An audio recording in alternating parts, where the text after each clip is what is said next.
Only one player in NBA history has ever pulled this off, winning MVP, Defensive Player of the Year, and Finals MVP in the same season. Not Jordan, not LeBron, not Kobe, just one man, Hakeem "The Dream" Olajuwon. The year was 1994. Michael Jordan had walked away from the game, leaving the throne wide open.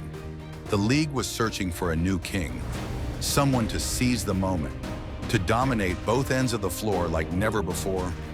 And from the shadows of Houston, a quiet giant rose. Olajuwon wasn't just a center. He was poetry in motion wrapped in armor. His footwork hypnotized defenders, his defense suffocated scorers, and his willpower bent the game itself. This wasn't luck. This wasn't hype. This was destiny.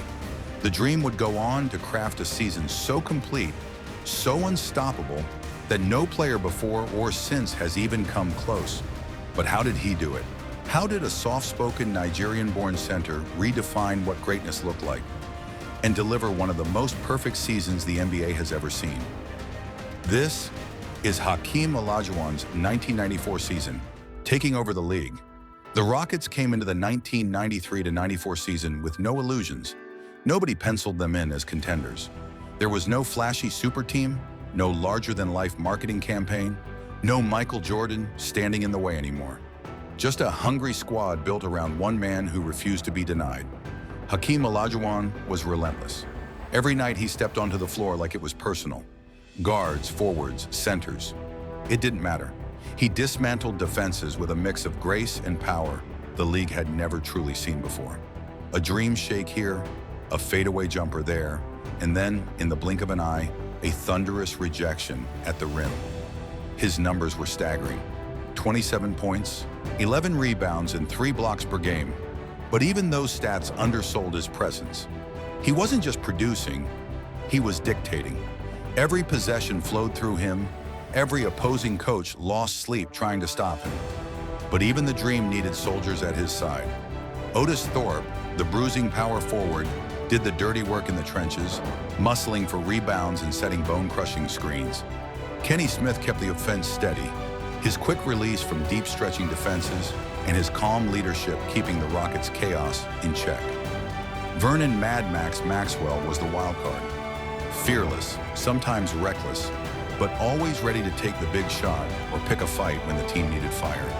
And a lanky second-year forward named Robert Horry was already flashing the ice-cold nerve that would one day make him Big Shot Bob. Together, they formed a cast that fit perfectly around Olajuwon's orbit, and when the season tipped off, they caught the league flat-footed. Houston stormed out to a 15-0 start, the best in NBA history at the time. By the time the dust settled, they finished 58-24, not just winning games, but controlling them. Opponents walked into the summit knowing what was coming and still couldn't stop it. This wasn't luck. This wasn't a fluke. This was a team carved from hunger, led by a center playing basketball on a different plane. This was Hakeem Olajuwon announcing to the world the crown was up for grabs and he was ready to take it. But as the season wore on, something deeper began to emerge. He wasn't just the best player in the league. He was becoming something more. What came next would push him beyond dominance. It would place him in a category no other player has ever touched. A season where Hakeem didn't just rule the court, he rewrote history itself. MVP and Defensive Player of the Year history. In 1994, Hakeem Olajuwon reached a level that even legends only dream of. This wasn't just greatness. This was basketball perfection in two directions. He wasn't just the best offensive player in the game. He wasn't just the best defensive player. He was both at the exact same time. Night after night, Olajuwon delivered a masterclass in balance. On offense, he was unstoppable.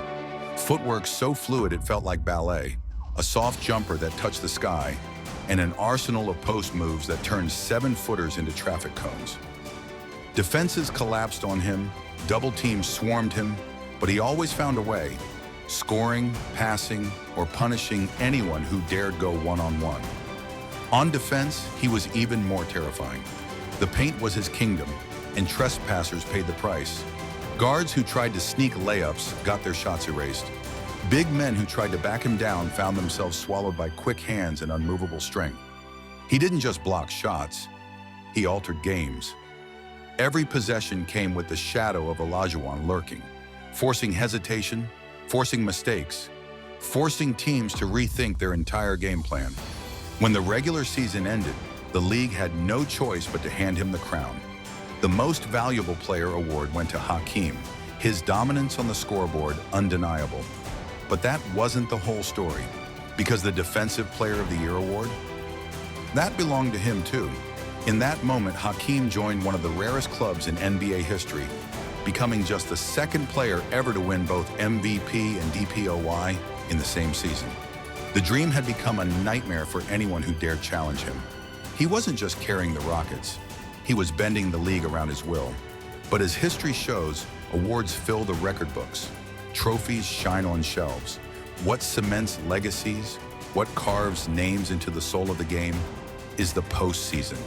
And for Hakeem, the real test was still to come. The Playoff Gauntlet. The Rockets entered the 1994 playoffs with the weight of a city on their shoulders. Houston had never tasted an NBA championship. The franchise had flirted with glory in the past, but every time the door cracked open, history slammed it shut. This time felt different. This time, it was Hakeem's moment to carry an entire city into uncharted territory. The journey began with the Portland Trail Blazers, a battle-tested squad led by Clyde Drexler, a finals veteran and future Hall of Famer. Drexler was dangerous, a slashing wing who could torch defenses when he got rolling. But against Olajuwon, the Blazers never stood a chance. Hakeem was merciless, averaging 34 points per game and shredding double teams like they weren't even there. Vernon Maxwell hounded Drexler on defense, turning every possession into a fight. Otis Thorpe banged bodies on the glass, refusing to give an inch inside. And in the moments that mattered, second-year forward Robert Horry played with a poise that belied his age, hitting timely shots and locking down on defense. The Rockets dispatched Portland with ease, their first step complete, but the road only got darker. Next came the Phoenix Suns, led by Charles Barkley, the bruising former MVP hungry for redemption. He'd carried Phoenix to the finals in '93, and now he wanted another shot at the crown. The series was brutal, a slugfest of wills and bodies colliding. Barkley threw his weight around, backing down anyone in his path. But this time, the Rockets flipped the script. Hakeem carved up the Suns' interior defense, punishing them with his footwork and touch. Kenny Smith drilled threes to stretch the floor. And then there was the rookie, Sam Cassell, fearless beyond reason, hitting dagger jumpers in crunch time as if he'd been there 1,000 times before. It went the distance, 7 games of survival. But when the dust cleared, it was Houston who stood tall. The Western Conference Finals brought perhaps the toughest test yet. Karl Malone and the Utah Jazz. Malone was a machine, the most dominant power forward in basketball, paired with John Stockton, the league's ultimate floor general. Together, they were pick-and-roll perfection, a system that had tormented defenses for years. But Hakeem made Malone look human. The dream shake left him flat-footed, guessing at shadows. On the other end, Olajuwon's defense swallowed Malone's scoring lanes, cutting the legs out from Utah's attack. Around him, Otis Thorpe battled in the paint, Robert Horry locked down the wings, and Vernon Maxwell kept Houston sharp with his edge. The Rockets dismantled the Jazz in just 5 games, silencing a contender that many believed could go all the way. 3 series, 3 superstars, Drexler, Barkley, Malone, all left in Hakeem's wake. But one challenge remained, the biggest of them all. The finals weren't just about a championship, they were about legacy. A clash of titans, center versus center, history on the line. Everything was building to a duel that would define an era. Finals versus Patrick Ewing. The 1994 finals weren't just a series, they were a clash of destinies. 2 franchises starved for a title. 2 centers who had defined an era. Hakeem Olajuwon versus Patrick Ewing. The dream versus the beast. It wasn't just basketball, it was theater at its rawest form. For Olajuwon, it was a chance to finally silence the doubters who said his brilliance wouldn't translate into championships. For Ewing, it was the opportunity to bring New York its first ring since the days of Willis Reed. The stakes couldn't have been higher. From the opening tip, it was a war. Every possession in the paint was trench combat.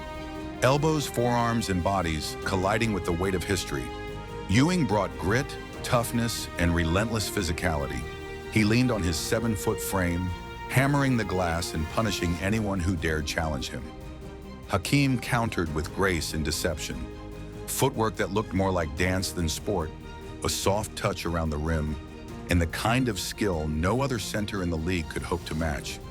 But the Rockets' story wasn't only about their superstar. The supporting cast rose to meet the moment. Otis Thorpe did the dirty work, fighting through bruises and battling Charles Oakley in the paint, absorbing the blows that freed Hakeem to attack. Vernon Mad Max Maxwell played with fire in his eyes, hitting timely threes and bringing an edge that rattled the Knicks' composure. And then came the young guns. Robert Horry, ice in his veins, drilling dagger threes with the calm of a 10-year vet. Rookie Sam Cassell, fearless beyond measure, slicing into the lane and hitting clutch shots that silenced Madison Square Garden. The series swung like a pendulum. The Knicks stole Game 2 on the road, but the Rockets clawed back in Game 3 at Madison Square Garden. New York answered in Game 4, evening the tension. And then came Game 5, the night the finals turned surreal. Millions tuned in, only to watch the game share the screen with a white Ford Bronco crawling down a Los Angeles freeway. The O.J. Simpson car chase split the nation's attention in real time. History unfolding on the hardwood. History unfolding on the highway. By Game 6, the Knicks held a 3-2 series lead. Madison Square Garden buzzed with anticipation, the city ready to finally crown Ewing. In the final seconds, New York trailed by 2 when John Starks, their fiery guard, rose for a 3 that could have sealed the Knicks' first title in decades. The ball left his hands, the crowd surged, and then Olajuwon reached. With the longest fingertip of his career, he blocked the shot, erasing what could have been New York's coronation. That single play saved Houston's season, and so it came down to destiny. Game 7 in Houston. The summit shook as the city's hopes roared through the building. Hakeem answered with a masterpiece. 25 points, 10 rebounds, 7 assists, and 3 blocks. He controlled the game without forcing it, lifting his team possession by possession. Thorpe cleaned the glass. Maxwell hit his shots. Horry and Cassell played like veterans instead of kids. When the final buzzer sounded, the Rockets weren't just winners, they were champions for the first time in franchise history. Olajuwon was crowned Finals MVP, completing a feat no one in basketball has ever matched. MVP, Defensive Player of the Year, and Finals MVP, all in the same season. One man, 1 year, absolute domination. It was the perfect storm, the perfect ending, the dream realized. The 1994 season wasn't just Hakeem Olajuwon's masterpiece, it was history. In 1 year, he climbed the mountain from overlooked star to undisputed champion. He didn't just lead, he carried. He didn't just dominate, he redefined what dominance looked like. MVP, Defensive Player of the Year, and Finals MVP. No one before him had ever done it. No one since has even come close. For Houston, he delivered the city's first ever NBA championship. For the league, he proved that greatness wasn't confined to flash or hype. It could be built on skill, grace, and relentless willpower. This was Hakeem Olajuwon's 1994 season. Explained, and as always, stay legendary.